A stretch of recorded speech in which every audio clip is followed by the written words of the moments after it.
சோலைவனம் அப்படிங்கிற ஒரு அழகான கிராமத்தில் ராணிக்குருவியும் காழுக்காகவும் மயிலக்காவும் சோச்சோ கிளியும் வாழ்ந்து வந்தது. அன்று ஒரு நாள் வெயிலின் தாக்கம் அதிகமாக இருந்தது. அப்பொழுது மரத்தின் அடியில் மயிலக்காவும் ராணிக்குருவியும் இப்படி பேசிக்கொண்டார்கள். ஐயோ ராணிக்குருவியே, வெயிலின் தாக்கத்தை பார்த்தாயா? இப்பொழுதே வெயிலின் தாக்கம் எவ்வளவு அதிகமாக இருக்கிறது. இன்னும் மே மாதத்தில் எவ்வளவு வெயில் அடிக்கப் போகிறது என்றே தெரியவில்லை. வீட்டில் இருக்கவே முடியவில்லை. சூடாக இருக்கிறது. இப்படி மரத்தின் அடியில் அமர்ந்தால்தான் குழு குழுவென்று இருக்கிறது. சாப்பாடு சாப்பிடவும் முடியவில்லை. என்ன செய்வது என்றே தெரியவில்லை. ஏதாவது ஜூஸ் குடிக்கலாம் என்றாலும் நம்ம நகரத்துக்கு தான் போய் குடித்து வர வேண்டியது இருக்குது. இங்கே பக்கத்தில் எந்த ஒரு ஜூஸ் கடையுமே இல்லை. ஆமாம் மயிலக்கா, இங்கே ஒரு ஜூஸ் கடை கூட இல்லை. நம்மளுக்கு வேணும்னா பஸ் ஏறி போய் நகரத்தில் தான் போய் குடிச்சிட்டு வரணும். எலுமிச்சம்பழம் ஜூஸ் மட்டும்தான் இங்கே போட முடியும் அப்படின்னு பேசிட்டு இருந்தாங்க ரெண்டு பேரும். அப்புறம் திடீர்னு ராணிக்குருவிக்கு ஒரு யோசனை தோன்றியது. மயிலக்கா, எனக்கு ஒரு யோசனை தோன்றுகிறது, நான் சொல்லவா? நம்ம ஏன் இந்த கிராமத்தில் நம்ம ஒரு ஜூஸ் கடையை ஆரம்பிக்கக்கூடாது என்று மயிலக்காவிடம் ராணிக்குருவி கூறியது.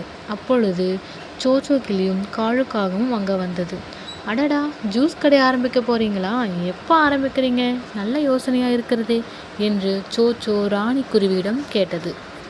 அப்பொழுது காழுக்காகம், அடடா, ஜூஸ் கடை போட போகிறீங்களா? அப்போ டெய்லியும் ஃப்ரீயாகவே ஜூஸ் குடிச்சிக்கலாம் மாட்டேக்குது அப்படின்னு காழுக்காகம் சொன்னது. அப்பொழுது சோச்சோ கிளி, நீ ஒன்று எப்போ பார்த்தாலும் ஓசியிலேயே திங்கறக்கே பாரு. முதல்ல ராணிக்குருவி என்ன யோசனை செய்திருக்குன்னு கேட்போம். நீ கொஞ்சம் அமைதியாக இரு என்று கூறியது. அப்பொழுது ராணிக்குருவி, ஆமாம், நான் ஒரு ஜூஸ் கடை இந்த கிராமத்தில் போடலாம் என்று ஒரு ஐடியாவில் இருக்கிறேன். இங்கே பக்கத்தில் எந்த ஒரு ஜூஸ் கடையுமே இல்லை. நம்ம போட்டால் இந்த கிராமத்தில் இருக்கிறவங்க நம்ம கடையில் வந்து குடிப்பாங்க. அவங்களுக்கு கொஞ்சம் பக்கத்துலேயே ஜூஸ் கடை இருக்கிற மாதிரி இருக்கும் அப்படின்னு நான் யோசிக்கிறேன். நீங்கள் எல்லோரும் கொஞ்சம் ஹெல்ப் பண்ணுறீங்களா எனக்கு என்று கேட்டது. கண்டிப்பாக ராணிக்குருவியே, நாங்கள் அனைவரும் உனக்காக உதவி செய்கிறோம். உனக்கு என்ன உதவி வேண்டும் என்று நீ கேள் என்று மயிலக்கா ராணிக்குருவியிடம் கூறியது. ராணிக்குருவியோ, நான் வீட்டில் கொஞ்சம் பணம் வைத்திருக்கிறேன். அந்த பணத்தை எடுத்து சென்று பழக்கடைங்களுக்கு சென்று பழங்களை வாங்கிவிட்டு வரலாம். நீங்கள் என் கூட வரீங்களா என்று கேட்டது. அப்பொழுது காழுக்காகம், இன்றைக்கி ராணியக்காவோட ட்ரீட்டு தான் நினைக்கிறேன். ராணியக்கா, எங்கள் எல்லாருக்கும் சோறு வாங்கி கொடுத்துருவீங்களா என்று கேட்டது. அதுக்கு சோச்சோ கிளியே, எப்போ பார்த்தாலும் சோறு சோறுன்னே அலையாத காழுக்காகமே, அவங்கக்கிட்ட இருக்கிற பணத்தை வச்சு பழங்கள் வாங்க தான் முடியும். அதற்கு ராணிக்குருவியோ, கண்டிப்பாக காழுக்காகமே, உங்களுக்கு வாங்கி தராமல் நான் யாருக்கு வாங்கி தர போகிறேன்? வாங்க எல்லோரும் ஒன்றா சாப்பிட்டு வரலாம் என்று சொல்லியது. அதற்கு காழுக்காகமும், ஐயோ ராணியக்கா, நான் சும்மா விளையாட்டுக்கு தான் சொன்னேன்.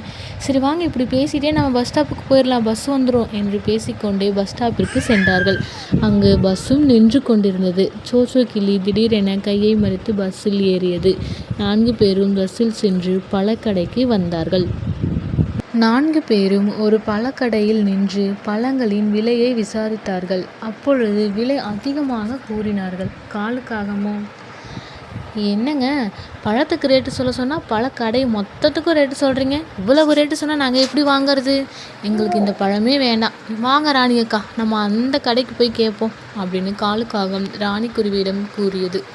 ராணிக்குருவியும், சரி வாங்க வேற ஒரு கடையில் போய் கேட்போம் என்று பக்கத்து கடைக்கு சென்றார்கள்.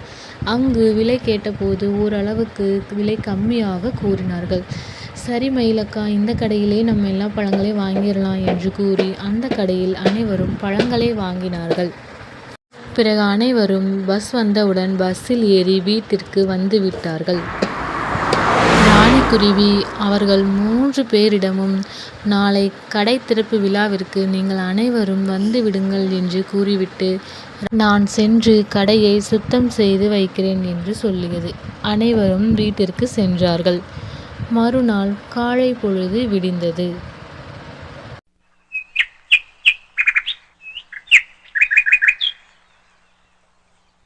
ராணிக்குருவி மறுநாள் 5 மணிக்கு அலாரம் வைத்து எந்திரிச்சு குளிச்சு முடிச்சுட்டு சாமியெல்லாம் கும்பிட்டு சீக்கிரமாக கடை திறக்க வேண்டும் என்று கடைக்கு சென்றது. வரும் வழியில் காழுக்காகத்தை பார்த்து, நீங்கள் அனைவரும் கடை திறப்பு விழாவிற்கு வாருங்கள் என்று கூறியது. சூச்சு உள்ளே தூங்கிக் கொண்டிருக்கிறாள், நீங்கள் வரும்பொழுது அவளையும் அழைத்து வாருங்கள் என்று கூறிவிட்டு, நான் கடைக்கு சென்று சுத்தம் பண்ணி வைக்கிறேன் என்று சொல்லிவிட்டு முன்னாடியே சென்றது. காலுக்காகம், கண்டிப்பாக நாங்கள் எல்லாரும் ஒன்றா சேர்ந்து வரோம் ராணிக்குருவியே, நீ கவலைப்படாமல் போ என்று கூறியது. பிறகு காலுக்காகம் சூச்சு குருவியும் கூட்டிக்கிட்டு மயிலக்காவையும் சோச்சோ கிளியையும் அனைவரையும் அழைத்து சென்று ராணிக்குருவின் கடைக்கு சென்றது. இங்கேதான் ராணியக்கா இருக்கிறேன் என்று கூறினார்கள், ஆளை காணவில்லையே, அங்கு இருப்பார்கள் என்று நினைக்கிறேன் என்று 3 பேரும் ராணிக்குருவியை பார்த்து பேசினார்கள். அடடா, கடை இவ்வளவு அழகாக சுத்தம் பண்ணி விட்டாயே, இவ்வளவு டெக்கரேஷன் பண்ணியிருக்காயே, அழகா இருக்கிறது என்று கூறினார்கள். ராணிக்குருவியோ, வாங்க வாங்க எல்லோரும் வாங்க, எங்கே பசங்களை காணோம் என்று கேட்டது.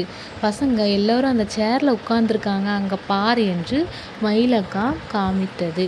ஓ அப்படியா, அங்கே உட்காரட்டும், பசங்களுக்கு தான் முதலில் ஜூஸ்களை கொடுக்க வேண்டும் என்று கூறி ராணிக்குருவி மயிலக்காவிடம் கூறியது. மயிலக்காவோ, கண்டிப்பாக ராணிக்குருவியே என்று கூறியதும் ராணிக்குருவி, மயிலக்கா, நீங்கள் உள்ளே சென்று அந்த ஜூஸ்களை எடுத்து தரீங்களா, நான் சென்று பசங்களுக்கு கொடுக்கிறேன் என்று கேட்டது.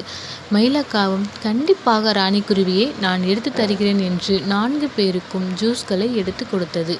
ராணிக்குருவியோ அதனை வாங்கி கொண்டு கிட்டுவுக்கும் ஜோஜோவுக்கும் புஜ்ஜி கிளிக்கும் சூச்சு கிளிக்கும் ராணிக்குருவி ஜூஸ்களை எடுத்து சென்றது. பசங்களா, நீங்கள் அனைவரும் இந்த ஜூஸ்களை எடுத்து குடிங்கள் என்று கொடுத்தது. அப்பொழுது காலுக்காகம், பசங்களுக்கு மட்டும்தான் ஜூஸா ராணிக்குருவியே, எங்களுக்கெல்லாம் தரமாட்டாயா என்று கேட்டது. ராணிக்குருவி, அச்சோ அப்படியெல்லாம் கிடையாது காலுக்காகமே, முதலில் குழந்தைகளுக்கு கொடுக்க வேண்டும் என்று நினைத்தேன், கொடுத்தேன், இந்தா இதை எடுத்துக்கொடு என்று சொல்லியது. இந்தாங்க மயிலக்கா, நீங்களும் எடுத்துக்கோங்க, சோச்சோ கிளி நீயும் எடுத்துக்கோ என்று கூறியது. மயிலக்கா, நீயும் எடுத்துக்குடி ராணிக்குருவியே என்று கூறியது. 4 பேரும் ஒன்றாக ஜூஸ்களை குடித்தார்கள். பசங்களும் மகிழ்ச்சியாக ஜூஸ்களை குடித்தார்கள். ஏ கிட்டு, உனக்கு ஸ்ட்ராபெரி தான் பிடிக்குமா என்று சூச்சு, எனக்கு ஆரஞ்சு தான் பிடிக்கும் என்று கூறியது. அதற்கு புஜ்ஜி கிளியோ, எனக்கு ப்ளூபெரினா ரொம்ப பிடிக்கும்பா, அது புளிப்பா ரொம்ப அழகா இருக்கும் என்று சொல்லியது.